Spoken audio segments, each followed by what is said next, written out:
everybody! In the last few classes, we went over the CFPB's recently updated Electronic Funds Transfers FAQ. Now, as you may recall in the intro, the biggest question we wanted to answer was, does this all mean that victims of digital fraud can benefit from limited liability for unauthorized EFTs? Or let me put it in a more simplified version. Because we want to know what happens if the consumer was, let's say, tricked or forced into furnishing access to their account information. As we have discussed, there is an argument based on the plain language of Regulation E that since the consumer has, let's go with, furnished the access device to, let's say, a third party, the transaction may not qualify as an unauthorized EFT. And that's if you go back to some of the older language, I have to put it in that point of view. Because the official interpretation of Regulation E now by the CFPB provides a contrary answer to that.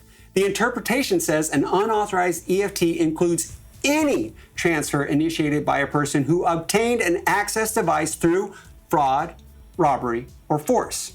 Very important distinction that's being made there. And that means that financial institutions, you should consider reviewing your existing documentation, your policies, and your procedures, and your practices for compliance purposes, including confirming that agreements do not contain waivers of consumer rights and that unauthorized EFT investigation policies and practices track and stay on track with the limits set forth within Regulation E.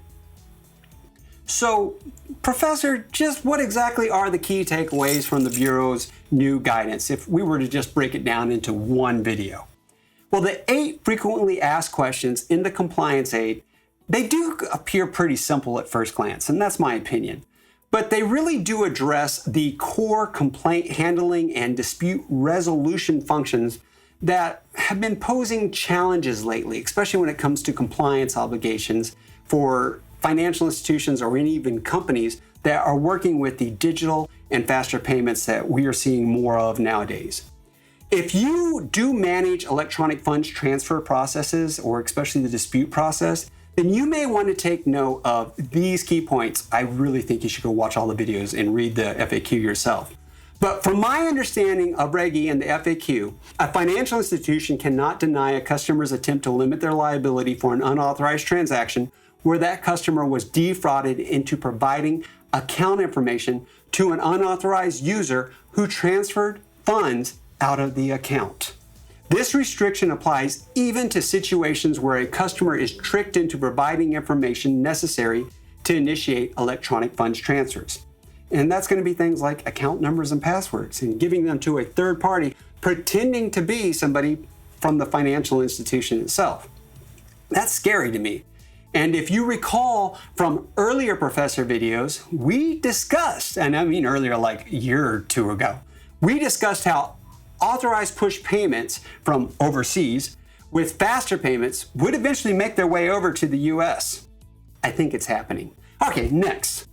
A financial institution may not consider customers' negligence. What do you mean by that? In other words, writing their PIN on their debit card. You shouldn't be doing it, but they just shouldn't be doing it. But you can't use their negligence when determining whether an electronic funds transfer is an unauthorized transfer for the purpose of Regulation E. Specifically, the customer's negligence cannot be used to infer authorization for transfers made by a third party who obtained account access through fraud or robbery.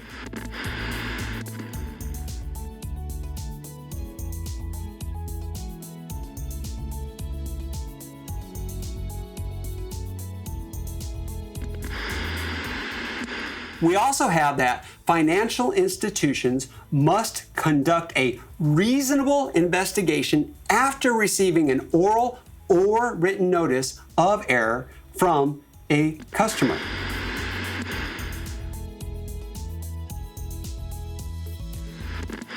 And that's promptly must investigate, okay? Companies cannot delay or avoid that investigation process by requiring some burdensome documentation.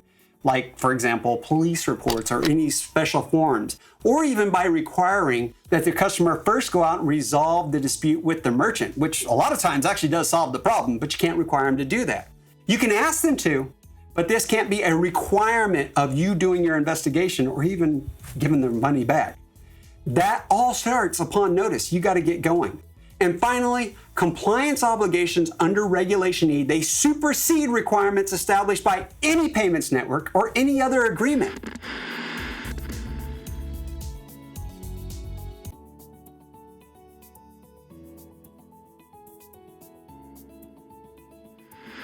And a customer cannot be required to waive their rights under Reg E through any contract or through any agreement you give to them. I have to say, it's really important to note that the provisions of Reg E in the compliance aid may also be applied to prepaid accounts and to digital wallets, not just to the traditional bank accounts, okay? That's something else I'd be taking into consideration.